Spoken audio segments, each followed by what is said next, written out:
What's up, y'all? It's your man, Rahn Hortman. I'm here with Catherine Maloney, What's up? and this is our very first episode of Laugh Through. We thought about life and how life has its curves, its ups and downs. And you know what you got to do? You got to laugh through it. And so here we are. Catherine, what's happening? Oh my gosh, I'm excited. This place is so nice. Thank nice, you, Marlon at Next Gen Network, because this was like, we've been trying to do this for a while now. Get together, because we have these conversations on the phone where we're like talking each other down from all life's curveballs, and it's been weird ever since 2020. But even before then. Yeah. I am a compulsive overthinker, and I would think myself out of a good thing. And Next Gen Network, Marlon Gordon, he poked me, he pushed me into getting out here and getting it done. And here we are in this beautiful studio. It's about to happen. I know. The foundation, the first episode. I know. What are we going to talk about? Well, first, Okay. I want to tell people who you are. This is Thank you. Catherine Maloney, a dear friend, comic in the Tampa Bay area, based in Tampa Bay, comedy all over the country. Won Best of the Bay. I campaigned so hard for that. Do you remember how hard I campaigned for that one? I did. Yeah. I did remember. I was like, I'm 10 years in, and I want it. I want something to say when people say, what's your intro? And that's why I really did it. That was the only reason? Pretty much. And then that was it. I was like, I never want to look at this thing again. And it's stressful. Like, I didn't know that I won until the morning of. Like, they were supposed to tell us like a couple of weeks ahead, so this way you could like make your plans. Nah. I was shooting with James John over in Orlando. And they called me and were like, oh my gosh, sorry, like your invitation slipped between the cracks. Like, have you seen Christmas Vacation when they're waiting for the bonus and the Jelly of the Month Club comes? Yeah. That was me that morning after a taping. I was like, okay. And I got it. I should be grateful, right? You should. You're blessed. You're big blessed. I sound bitter. You a little salty, just a little bit? It was a heavy moment, but we laughed through. You got to laugh through it. Those are the moments. You laugh through it. And Go now right through. You are Best of the Bay winner, Catherine Maloney, right here on Laugh Through. Because I made T-shirts for it. Dude, you made T-shirts? Yeah. Workout ones. Dude, you had a campaign budget? I did. I did it hard. I was at the improv a ton right before like the voting ended. So I got business cards, and I sure put the instructions step by step. Dude, you Step passed one, out. go to the website. You have to be real simple. She passed out cards like to writing everybody after shows to vote for her. I did. I need you to do that for the podcast. I'm gonna. Pass out cards, tell them how to subscribe on YouTube. Yeah, Just do that. I will. Yeah. I'm gonna do it because why not? Like, this is it. Look how nice this is. How could we throw this away? It's dope. It's just dope. It's just dope. So beautiful. So, how was your weekend? Where were you? Well, my weekend, I was local. I was in Tampa Bay at Side Splitters Comedy Club. Closed out the show. It was a great show. You know, it was a dope show when somebody comes in and they wearing one of your T-shirts. Oh my gosh. So it was dope. If I sold T-shirts, that would be so cool. Now at this point, I don't sell T-shirts. So if someone came in with my T-shirt, I'd be like, that's so weird. How'd you do that? Can you make more and so I could sell them, make some money? That'd be dope. Yeah, that'd be great. It was the show was great. It had some younger comics on it. They were in a competition, and you get to see the younger people with all these hopes and dreams. The up and comers. They ain't even beat up yet, and they have so much inspiration, and it's like, wow. I ain't gonna tell them yet, but they'll see. They'll it's find sweet. out. It is, but that's my home club. Love to go there. They always take care of me, and I feel like the man. I really do. When I get to go to my home club, it feels like it's almost like a welcome home party. You get to see everybody, and they show you so much love, and it makes you feel like, man, I can really do this. I can do this. Yeah. And that's where we at. Oh, yeah. When I go home, there's a difference in my performance. Like, you can tell that I'm at home. I'm in my space when I'm in that club, you know? So it's, it's electric. And that's why the younger comics, they see all that and they're like, I want that. Yeah. I want that, which is great. I mean, I wish, I don't know a lot of the new guys. I need to get out there and You will. check it out. You will. They're going to come on the podcast. We're going to get them on here. Ooh, that'd be fun. You know what I want to say? People think that comedy is all just super great and it's so exciting. What's one of your worst hell gig moments in comedy? It could be anything. It can be a bad set, a bad venue, just a bad moment in comedy that you can laugh at now. That I can laugh at That now. you can laugh at now because you're laughing through it. Because we're laughing through Because it. if you start crying, No, it's gonna be bad. I'm not gonna cry about it. I would say one of the most hellish gigs that I've had was 2 days before Christmas. This was like, I don't know, I had to be about 7 years in. It was my first gig for Comedy Zone. I think it was a big booker. And you know, you cannot say no to anything when you're starting out. You have to take it. You take it. And so, you know, it's 2 days before Christmas. I'm like, okay, no big deal. It's down in Fort Lauderdale. Thought you was getting that Christmas money, didn't you? Yeah, you know, last minute stuff. I was like, okay, they're going to pay for the hotel. You know, I just have to go down and do like 2 shows and then I head back. And I was like, okay, no big deal. And I drive down there, do the first show. It's awesome. It was amazing. I wish I would have taped it. It was like the whole room was feeling it. And then the next show, there was 2 people in the audience. It was the concierge from the hotel and her guest. They weren't even dating, and they were like, I was under contract, so they were like, I have to do the whole set. I had to do 30 minutes in front of 2 free passes. Oh, comedy is beautiful. And yeah, now I can laugh at it because I would never take that gig probably, like, you know, but you're just like, you think about, you have to do 30 minutes, almost like to an empty room. Yeah. And make it look good, you know, have fun with it. What about you? What's like your... I have a 2-people show. Carolyn and Joseph, how y'all doing? I'll never forget you.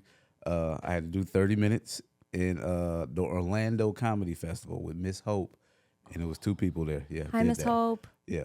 But one of my it wasn't even a hell gig, but it was a show that we did at a church, and there was a baby casket in front Oh my of goodness. the stage.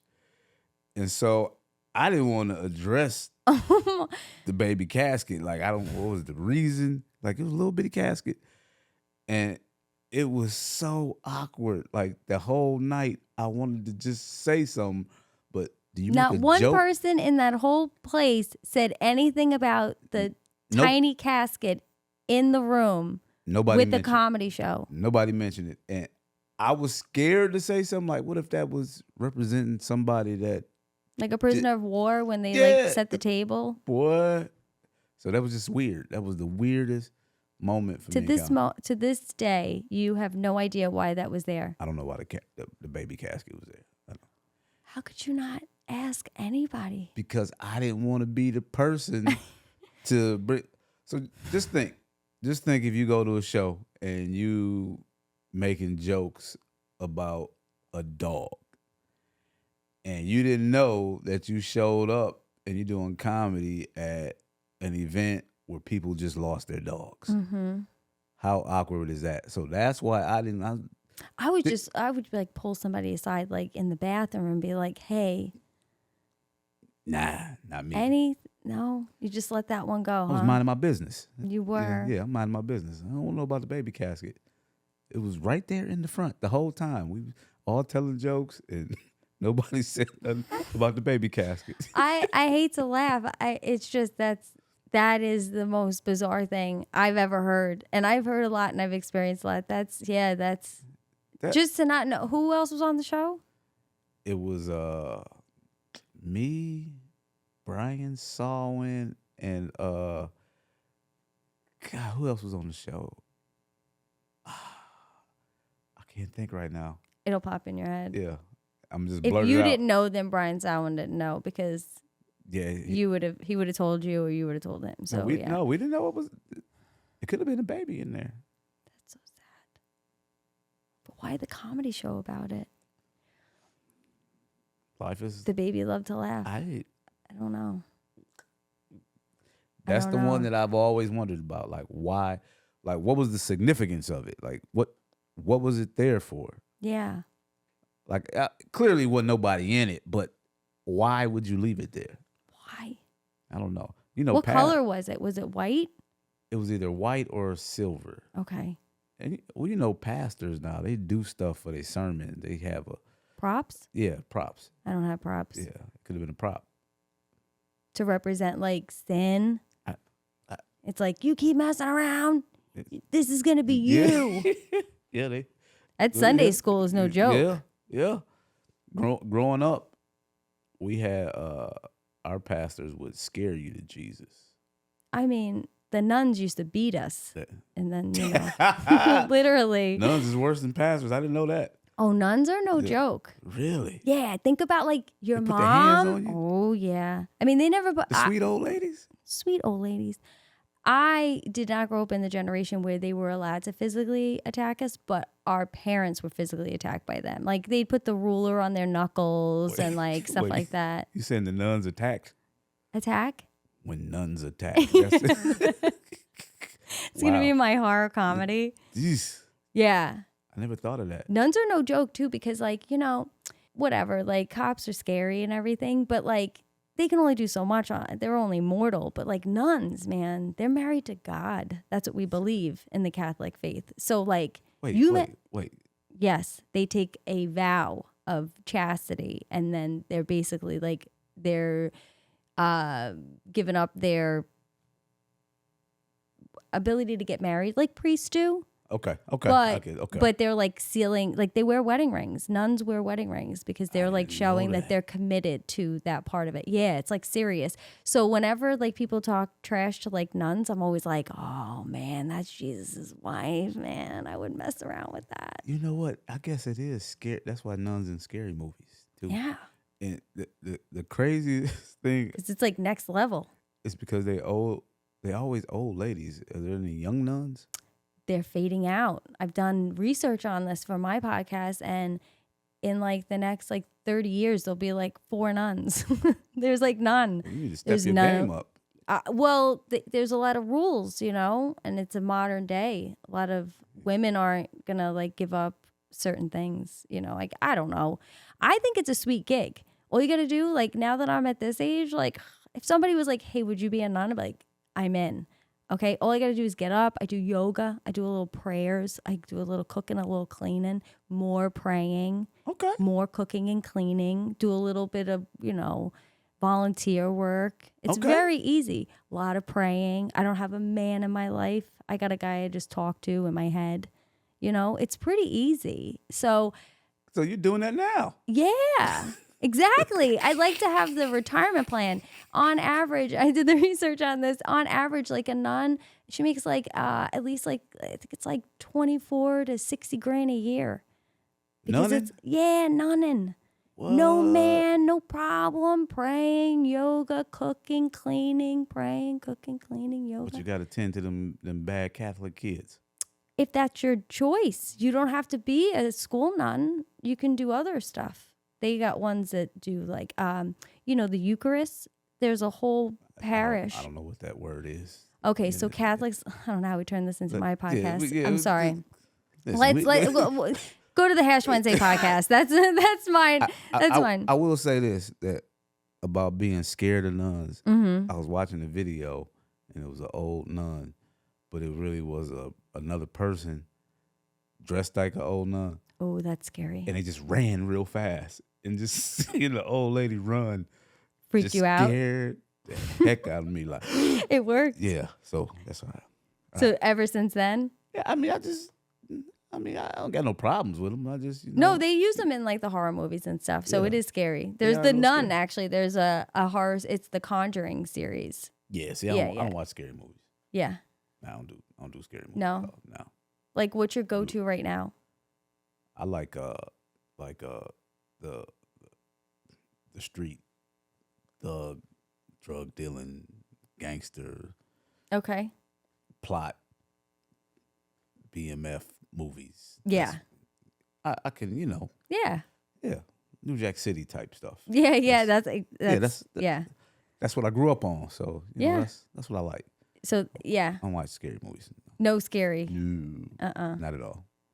Yeah, I started liking horror comedies where it's like a funny movie, but people die in it. Like Scream, but funnier. I see. I don't watch it. Yeah. I think I saw Scream, but I don't do scary movies. See, Not at all. I like Juice. I saw Juice in the theaters. Like I don't Yeah. very young in Manhattan, and it was awesome. But I feel like if I watch movies that are too close to real life, then it stresses me out. No, I love that. I know you do, but not me. So I can appreciate that you like it, but like to me, I'm like, I want like Will Ferrell over the top ridiculous, or I want like, I don't know, someone blowing up somebody. You know what I mean? I want like over exaggerated, so I'm not like, this can really happen. See, I like funny movies, but I don't like the goofy funny. I like Will Ferrell now. He makes me laugh, but I don't like. What about 21 Jump Street? Did you see 21 Jump Street? Did not. Oh, you should watch it. It's so funny. I didn't want to watch it. I didn't want to like it because I thought, oh, they're trying to force Channing Tatum to be funny. He's so funny in it. You can't even imagine. Yes, he's good looking and all surprise that. funny. Surprise funny. Jonah Hill hired him to be on the movie, not thinking he was going to be funny. He ended up being funnier than Jonah Hill, and Jonah Hill got all butthurt.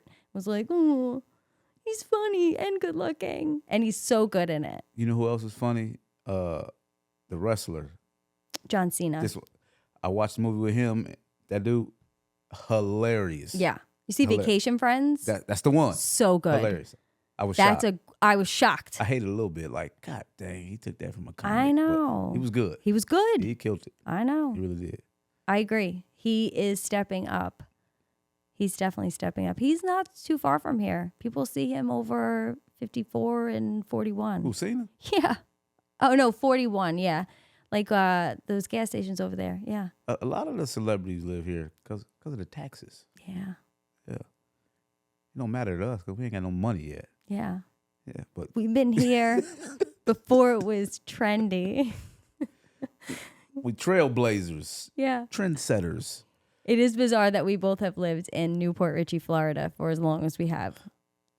I moved here by mistake because they said it was just close to Tampa.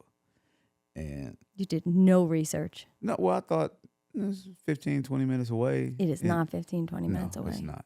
And it's a whole different world. We've seen it change. That's how long we've been here. Yeah. It used to just be like one Walmart and a Marshall's.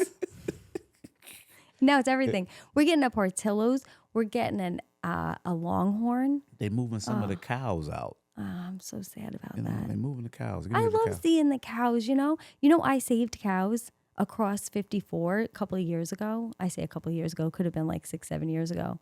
But 3 cows were running out into the road, and I stopped both sides of 54. You are definitely a white woman. I am. I was Because like, you better stop. There's no way you should be messing with cows. And nobody has ever said to me, hey, found this video of you crossing those 3 cows across State Road 54 in the middle of the day.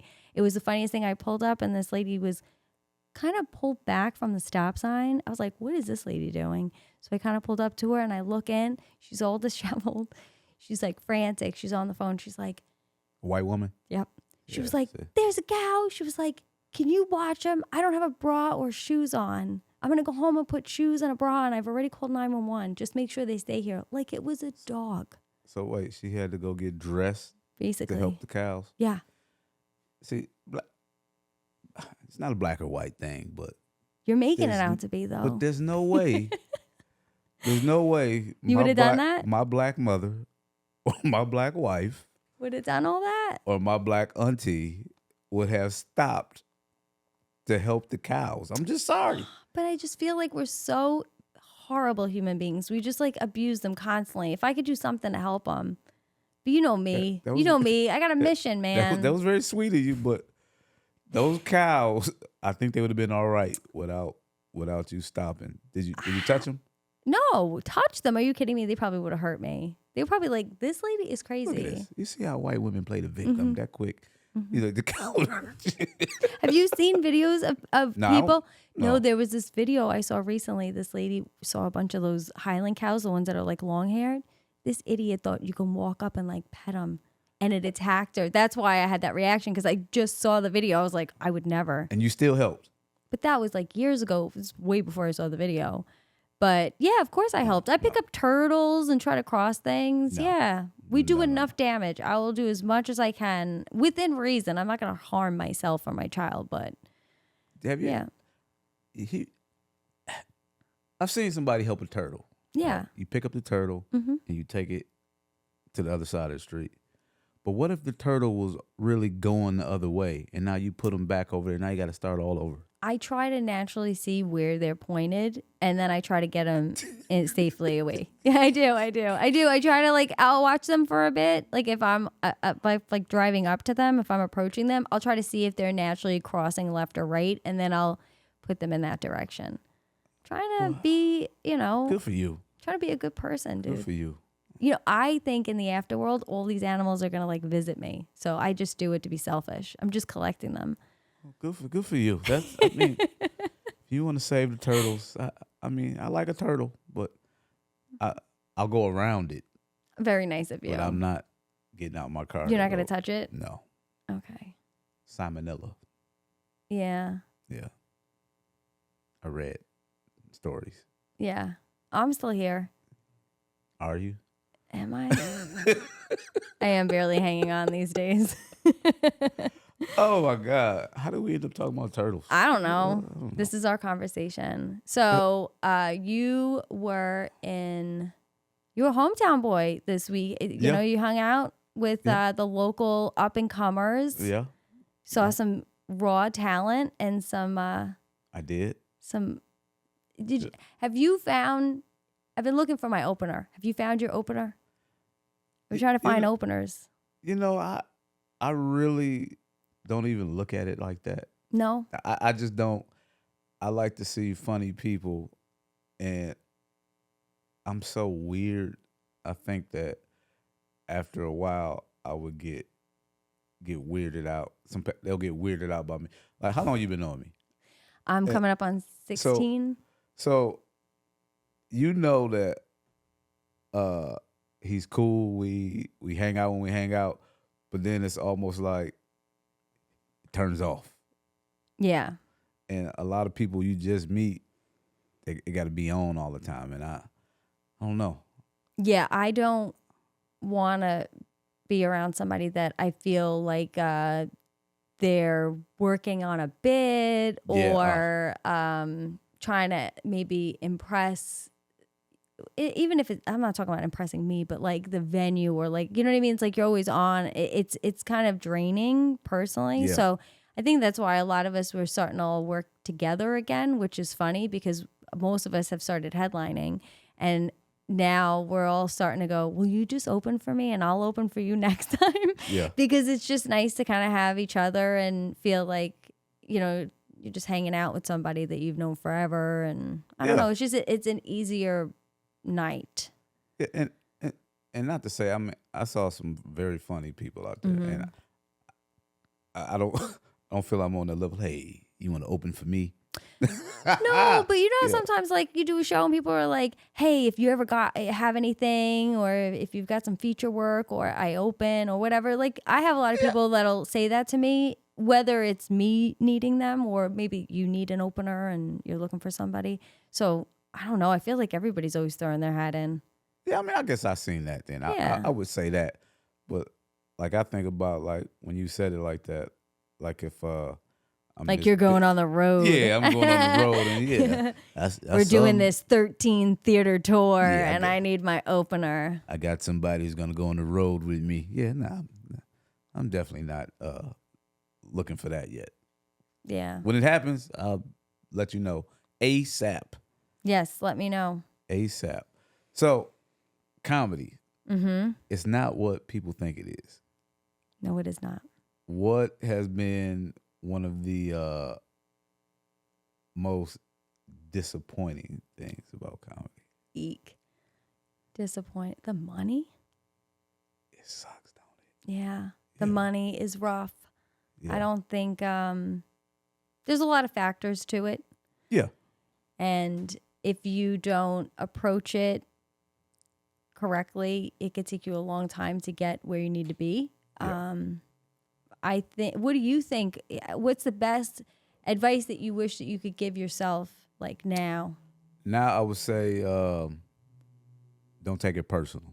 Oh, that's great advice. Because like you email all these bookers and these clubs and all these people, and they may not get back to you for months, and you take it as an assault on, oh, they don't think I'm this, or they don't think I'm that, or they don't like me. And it's not that. It's just it's a million people. So you got to keep pushing, and it gets so hard because when you're doing comedy, you do it and you want people to like you instantly. That's how you know you're doing good, because they're laughing and they say, "Oh my God, we like you." And when you don't get that reciprocated by reaching out, it's devastating at first. Yeah, you definitely take it personally. Yep. So don't take it personal. That's what I would tell myself. I remember someone saying to me, it's not a no, it's a not right now. And that's another thing. Like, you may think, I'm ready for that feature spot, or I should be headlining, and they're not bumping me up, and they're not seeing me like this, and blah, blah, blah. You get yourself really worked up. A lot of people do, especially when you're trying to break through to the next level. And I just remember someone saying to me, don't look at it as a no, like it's a final no. It's just a not right now. So whether they've got 1,000 other comics that have hit them up first and they're booking them, or you're just not ready and they see that and you just don't yet, because you get so hungry in the beginning that you think you're invincible. Yeah. I've got 3 hours. You don't have 10 minutes, half of them. So be patient with yourself. Grow it up. Like, I just wish. I wish I would have been more patient with myself in the beginning. Comedy, it emulates life to the point where you have these super highs and these super lows, but it will humble you to the point where you want to quit. Like, I'm done. This is stupid. Why did I do this? And then the next day, the sun is shining again, and it's back on. Oh, this is why I do it. It's a drug. It is a high. It's a drug. And do you still love it? I love it. You can't even explain it to somebody who doesn't do it. And I didn't love my last set. Usually you don't say you love it when you say you like, oh, I love it when it's like perfect and all the stars align and the money is good and you didn't have to drive very far and you got home early. That also changes as you get older. Yeah. When we were first starting out, I was out at 2-3 o'clock in the morning during the week, hitting open mics, hanging out, networking, catching shows, going from show to show. You hustle so hard in the beginning, and now, I'm 16 years in-ish, and I just want to be home by like 10 o'clock. We're back in the room, relaxing. Need a nap. Yeah. Comedy is just one of those things, man, and you do it because you love it. Mm-hmm. And I try to, every night I try to learn something. Like if it's something I learn not to do, or this works, or approach this that way. Even when interacting with people, like you got to start to not be afraid to reach out and ask for stuff, and that's what counts. That's what our life is now, and you gotta you got to get comfortable in that. Yeah. And that this year, what's it, 24, right? Yep. Yeah. Dang. This year, my New Year's resolution, get closer to God and get out my own way. And now I'm starting to see that overthinking and procrastination isn't always because you lazy, or a lot of it I think is insecurities, and you finally, I'm gonna push it back till it's gonna be perfect and all that. Somebody told me that when a spaceship goes out of orbit, it doesn't go straight up. It does this until it finds the right trajectory, and then so I was like, man, what does that got to do with me? No, Ron, your life. And I was like, okay, I get it. Success isn't a straight line. It's not. Keep pushing. Yeah. That's it. Just keep swimming. That's all it is. It's just keep going. Especially if you know, like you said earlier, you're naturally funny.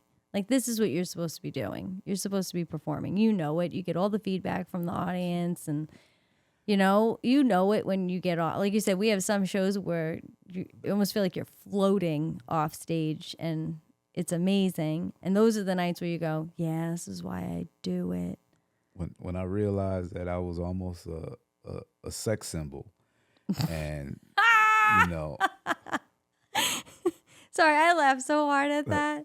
I even heard Marlon laugh a little. No, I'm just kidding. What's funny? I'm pouring my heart out right now, and y'all. Wow. All right. So I'm good. I'm sorry. Go ahead. So anyway, you're a sex symbol, yes, and when you realized it, when I realized it, true story. I was doing a show at the Palladium in St. Pete. Okay. And when I first started comedy, I didn't want to talk about being married. I told my wife that it would mess up my fan base. And at this particular show, do you have any scars from this conversation, like physically on your body? No. Oh, listen, okay. I'm just wondering if she was smart and she hit them. No, she let it ride. She hit you with a phone book? Okay. Because I was serious at the point at now, the time. Just pause really quick. Okay, pause. I just want to say, I'm looking into the camera. When Ron found out that he was going to be a grandfather, he called me up. I was in Daytona Beach, and he said, I don't think I can do it anymore. I think it's over. I said, what's the matter? He said, I'm about to be a grandfather. So this is how Ron looks at it. It's very dramatic. It's got to be, yeah. Okay. It's the perfectionism. It's not dramatic. If that's a word. That's how I really felt. Like, I thought it was the end. Look, I'm about to tear up now because I said, these kids is trying to ruin this for me. You really were that upset. I was really that upset. You're like, how can I go on stage and like pretend like I'm not a grandfather? And I was like, why don't you just go up and say you're a grandfather? And you're like, it was like your brain doesn't compute, because it was like, I didn't. And once you open the door and just, sorry, I banged the thing, but once you open the door and you said, this is it, this is who I am, this is how I'm going to do it, look what happens. Yeah. But Granddaddy fresh. But listen. Anyway, you're a sex symbol. You're telling your wife, look, I can't have a wife on stage. Were you planning on taking your wedding ring off? I thought about it. Oh my God. At one point.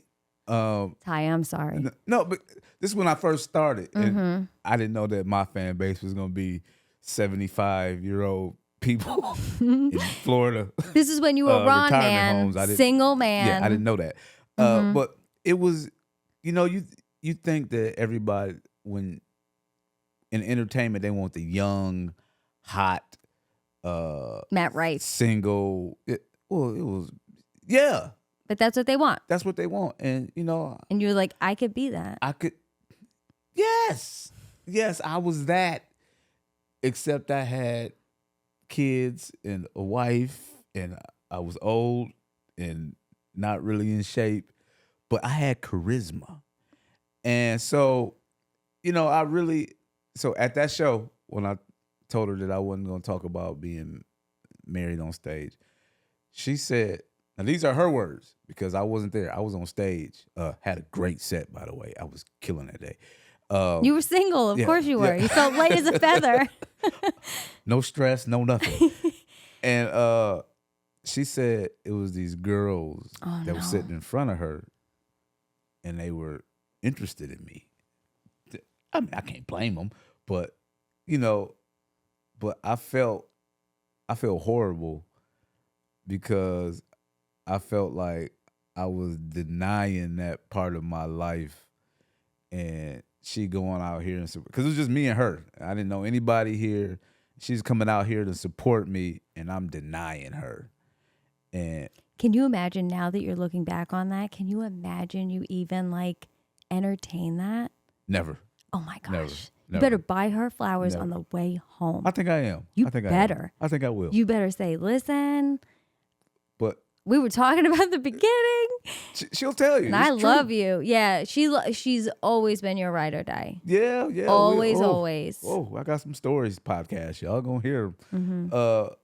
But after that day, I started writing jokes about being married. Good. And it was almost like the world can relate to it. And it was like, okay. So she felt better. I felt better because I knew I wasn't hurting her. My sex appeal, it went down a little bit. It more, they respected more, kind of like, You did the focus group. The poll numbers were down. Yeah, they were down a little bit. I got it. And I understand because they were disappointed because they didn't have a shot. And when women don't have a shot, they go try to find something else. And then that's when the Mad Rife thing started happening because Thank God you let him have his time to shine. I'm that guy. I'm a nice guy. Mm-hmm. So that's what it was. I opened the door for other people to have a turn with the sex symbol thing. You're a good person. Thank you, Catherine. You're welcome. I'm glad you noticed. Always. See, that's what friends are for. Of course. We'll talk each other down. Yeah. And listen to each other's See, that's the thing. Stories. Like, we could just sit and talk about anything. The young folks call it trauma. Like, we got so much of it. I got trauma coming out of my ears. It's just. I want to tell. I wish it was trendy to talk about because I would be the coolest. No, it's not. Nobody wants to hear my crap. Let's talk about it. I'd be the coolest chick in town. I wasn't gonna tell everybody, but since we're here we go. Catherine Maloney, one of my dearest friends, in 2020, New Year's, she said, "Hey, I got this recipe for some greens." It's Michael Collier's recipe. So, I love Catherine, and I love Michael Collier. And I said, Catherine, I'm not gonna eat your white lady greens. I'm sorry. He did say I this. love you. She said, no, you got to try them for real. And I was like, oh my God. So I told my wife, I said, Ty, Catherine white lady some greens. is bringing greens. And I told her we gonna taste them because she said they so good. So she was like, all right, because she support me and everything I do. And so we gonna eat these greens from Catherine Maloney. She's not even a cook. She's a comic. I am an excellent cook. Let me finish my story. Excellent cook. Let me finish my story. So, I eat these greens, which had turkey in them because I don't eat pork. She converted the recipe for me. No, that's his recipe. Oh, that's his recipe with turkey? Okay. Yeah, that's why I made them because I said, oh, they'll love this because it's turkey. Listen, I eat these greens from this white woman, and they were delicious. When I tell you that I didn't believe she made them, they were that good. And we ate these greens, and y'all know what happened after we ate these greens? The pandemic. Yeah. She started the pandemic. The whole world shut down after she made these greens. Yeah. You've heard of raisins in potato salad ruining the barbecue? me making greens shut down the whole world. Ruined the world, yo. I know. They think it's a bat in China. It's a white lady in Pasco with collards. I couldn't believe I was so scared to eat these greens. Like, I'm a friend. I got to do it because that's what friends do. I know. It was good, though. They were delicious. They were good. Yeah. They were good. I do know how to cook. I will say that. And I will throw down with anybody. And she's single and she's looking to mingle. No, she I makes am a not. mean pot of greens, fellas. No, I do. No. So you done with dating? Done? $2 million in a escrow account with my name on it, with no strings attached, and then we'll talk. Dang. That's it. That's the only way? That's the only way. Wow. Because I would never spend it, and I wouldn't do anything mean with it. But I need to know that you have skin in the game. What you mean do something mean? You can't do nothing mean with money, can you? Yeah, like you could just blow it and never talk to them again. You know what I mean? Okay. All right. Yeah, I just need to know, like, you're not wasting my time. And that's how much it would take to $2 get me million. off the bench. Yeah, in escrow, in my name, no strings. Or, $2 million. Poor health, no living relatives, no will. Stuff like that. Like, just easy. You want them going out. I don't have the patience anymore. I just Dang. don't. I know. But I love relationships like yours and Ty. My daughter isn't a very nice she's 18 years old, so it's a kid relationship. But I'm not bitter to the point where I'm not rooting for other people. It's just I am retired. Relationships they work. They're work. They're Oh, just like, I've been in them. yeah, it's work. It's constant work. So, I mean, especially when this day and age, like I see people now trying to date and all that. I'm like, good Lord, I don't got it in me. It's the grass is always greener. There's all the dating websites. It's just so easy to cheat and run around. And it's just, but I think if you're really in love with someone and either you're going to cheat or you're not going to cheat. That's pretty much it, but some people make it, easy. Do you think, I think love is the work part. When it starts to go bad and you work through the problems, everything else, when it's going good, that's easy. Yeah. Anybody could be happy. Yeah. Yeah. So, yeah. It's who you can rely on, right? Because that's who loves you, who Yes. you can rely on. Even when they're at their wit's end and they have nothing left in the tank, they'll still pull through for you. Yes. And that's who you rely on. That's who you build your life with.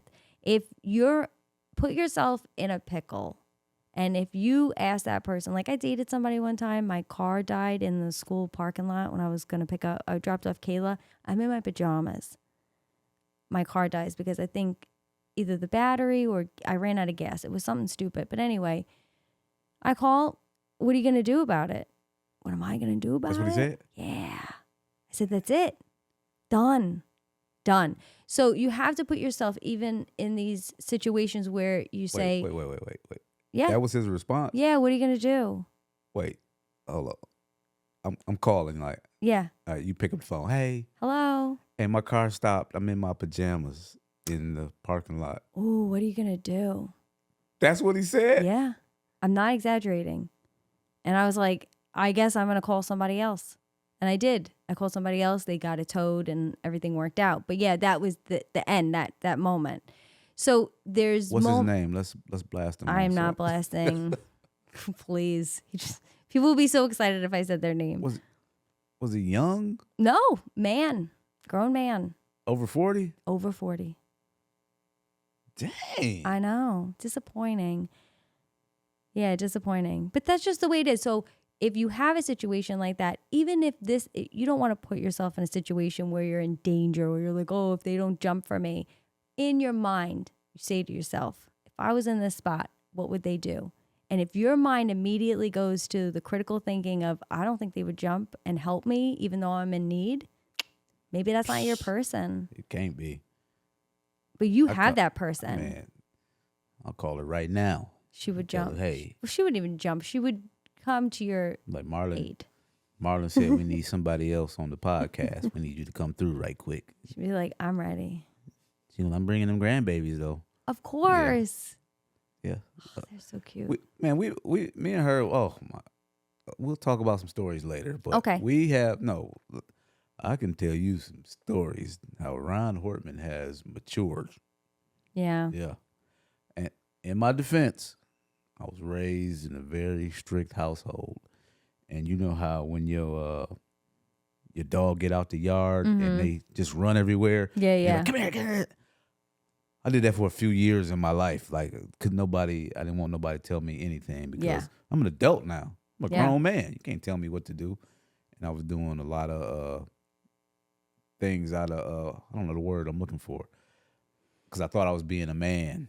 Yeah. Yeah. You had all these like ideas of what you should be doing Yes. and what it looked like. Yes. See, it's funny. You grew up super strict. Then you got your freedom and you Yes. spazzed out a little bit. Woo!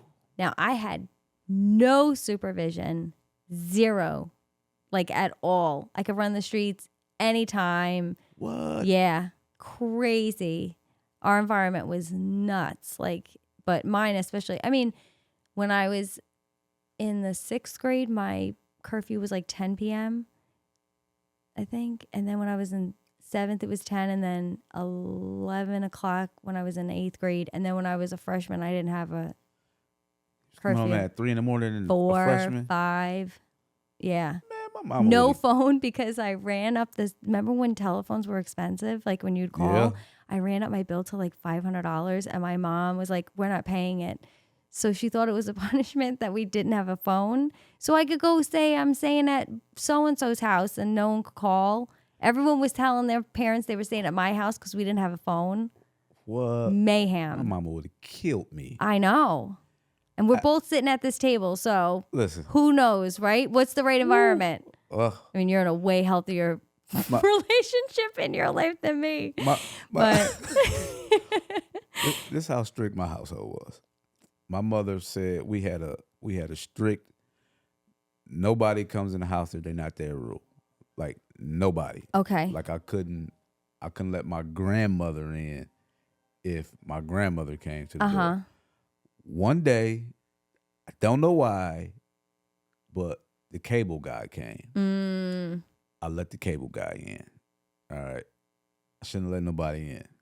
Well, they didn't pay the cable bill. He took the box. He took the box. So You were in so much trouble. how do you explain to your parents that there ain't no cable because you let the cable guy in and he took the box? Oh my gosh. Yeah. You're in so much trouble. I was in so much trouble. So much trouble. And now that I'm an adult, you can't get mad at me because you didn't pay your bill. But yeah, Yeah. it was bad. You felt that. It was bad. Yeah. It was bad. The cable box, you come home, the cable box is gone. Jeez. Yeah. And you know you did the math and you're like, no one's going to be home. Yeah. No one's answering that door because I told them not to let anybody in. Yeah. Oh my gosh. Yeah. You survived it. Yeah, barely. Barely. Barely. Yeah, I made it though. I know. No cable. So I'm now, shocked that you let somebody in the house. you know it's one of them times. I You don't just know why weren't thinking. I don't know why I did it. You just weren't thinking. I remember my grandmama being at the door. Baby, I'm sorry, Grandma, I can't let you in. Look, And you let the cable guy in to take the box. I let the cable dude in. Wait a second. Did you let your grandma in like before or after you let the cable guy in? I don't remember. Oh, I don't remember. because that's pretty funny. Like, imagine if it was after, and like, no, man, I'm still tasting blood from the last time I let somebody in this place. But I'm sure I didn't let nobody else in after that. Never. Nah, yeah. I got the cable gone. Woo. I was so afraid. My parents, especially my mom, she had scared us so much to let somebody in. I guess because we're girls too, it was like, do not let anybody in this house. There was a lot of, Meanwhile, like, I lived in a basement apartment. Like, there were no locks on my windows.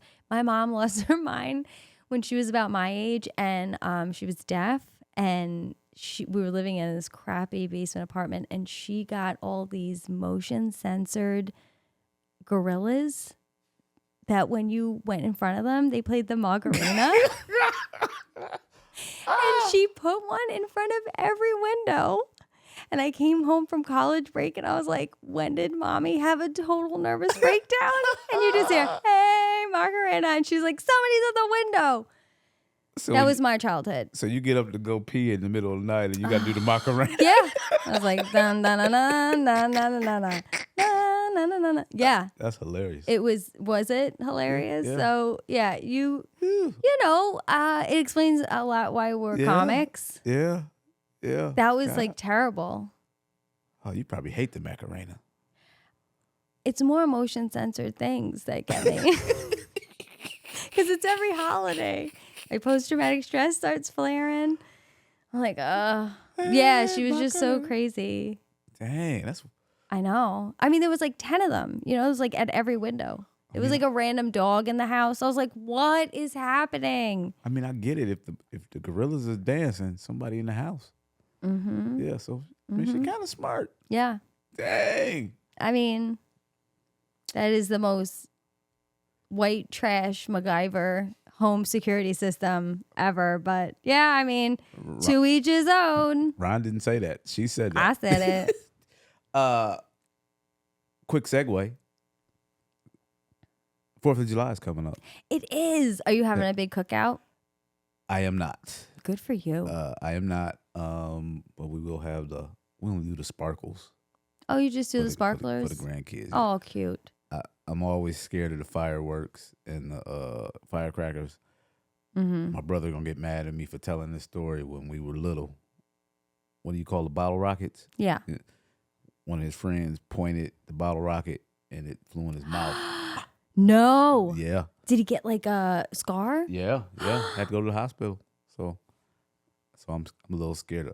I'm the grown man that's lighting them and running for the kids. Yeah. I will reaffirm your fear in fireworks. My Uncle Tommy's best friend blew his hand off and he had a hook. Dang. And he was like creepy with it. He would like rub the hook on the ladies. Did the ladies like it? No, we still talk about it. But yeah, that was like a thing. They were like, he's got the hook on my leg. Dang. Yeah, so. Come here, girl. Don't you run for me. Ooh. Better watch those Roman candles. Yeah, so be careful Hey, this weekend. What was his name? I don't know. I Hey, let me hook you up with Tommy. Yeah, my uncle was Tommy, but I was literally gonna say let's hook you up with Timmy. That's funny. Yeah. So be careful. Yeah, I'm scared of fireworks. I'm not gonna lie. And they're expensive. It's not worth it in my opinion. The dogs hate them. All Leave the them dogs alone. are so terrified. Mm-hmm. Oh, terrified. I know. They go nuts. And it's not like in Florida, it's not like it's just July 4th. It's going to be the whole weekend and the week after. And then it's like, it's Thursday. Burr, burr, burr, burr, burr. It's like every day. They get it in. What's your favorite like you like cookouts? Do you like that? Yeah. I mean, I really miss like, when we were growing up and there was like all the aunts and uncles and the cousins and the grandparents and it was like a free for all every holiday. We didn't have to spend a lot of money. We would just say the families were all going to get together and there was always some family friends that were always in the mix. Yep. And everybody would just like make a potluck. This aunt was good at the pork. That aunt was good at the, she'd make the pasta salad. This one would make the chicken. And I miss that because, it was just so nice to see everybody again and catch up. And then I get to eat everything because I like to eat a little bit of everything. You a grazer? Yeah. I want a hamburger and a hot dog and a piece of chicken. I want one of every side. I want everything. Okay. You know what? It's kind of sad. Like this is the thing about life. Life, the beautiful and sad thing about life is it keeps going. Mm-hmm. With or without you, it's gonna keep going. And those cookouts that we used to go to, and those family functions, and you remember the old people sat at this table, the young people over here, and dude, we the old people now. I know. Like we're the adult. That is so crazy. When someone goes, "Oh no, we need an adult," it's us. That's crazy. That's a terrible thing. I was not ready for that. No. I'm still not prepared for it because I still feel like I'm young. Yeah. But my grandmother always said that. She always said, I don't know how this all happened. She said, this is when she was in her 70s. She told me, she said, in my head, I'm 19 years old and it's really freaking me out because like, I know you're all here and I know I had you all and I know I raised you all, but like in my head, I'm this young woman. So that's always stuck with me. Now that I'm this age, I definitely don't feel my age. Now that Kayla's just graduated from high school, I'm more in that space. I always feel like I'm just finishing high school and starting my life. I always feel like I'm in that. That's like where my soul is. But in reality, I'm this age. Like I keep looking at all these kids. I'm like, what are they doing to me? I like, know. My kids having kids. I know. And it's just like, they getting older. And it's just like, wow, life keeps happening. And then you look at like, oh, I talked to Marlon. That was 4 years ago. I was supposed to do this, and now it's happening right now. I know. That's how life works. Whatever, Marlon. Whatever. So at least you're doing it now. Dude, I'm so excited to be doing it. I know. I am so excited to be doing it. Yep. This is the first one, and it feels like an introduction to the beginning of something great. Yep. I really feel that. Absolutely. Let the audience kind of get to know who we are and stretch our legs out with some stories. There's some stories that we've never told on stage. Yeah. We've never, even told each other. So yeah, because I'm shocked about the dancing gorillas. And, you never heard the Macarena story? Oh, no. yeah. Wow. I look and at then you she different. did you have a Woolworths? Did you have Yes. that? Okay. So we had the Woolworths, and this was, when Woolworths was a thing. So this is like 97. And when she was buying all the Macarena toys or whatever, she bought 1,000 proud to be an American, like happy birthday signs. She was 1,000? like, yeah, she was like, they were a penny. She was like, how could I say no? I'm like, your mother is a true patriot. she would have done so well nowadays if she kept all those. They would have sold. She wouldn't put the A on America. She would call it America. Yeah, exactly. She really would. Yes, She really would. Well, this has been awesome. It's been amazing. Where are you gonna be at this week? I don't know. You don't know? I'm so bad at my calendar. All right. Well, I'll be in McCurdy's Comedy Club Theater in Sarasota Wednesday, January 3rd, Saturday, January 5th, and Sunday, January 6th. The 4th, I have to go home to a family event. So, thank you all for listening. Ron Hortman, Catherine Maloney, just laugh through it. Oh, we're supposed to be looking over here. Ain't we? Yeah, that's right. We're supposed to be over here. Ron Hortman, Catherine This is our Maloney. first one, so we don't Just know laugh where to through put it. our hands. Have you ever seen that Talladega Nights when he's like, I don't know what to do with my hands? Thank you so much for listening to us babble. I'm Catherine Maloney. I'm Ron Hortman. No matter what, keep smiling. Yay, laugh through it. Laugh through it.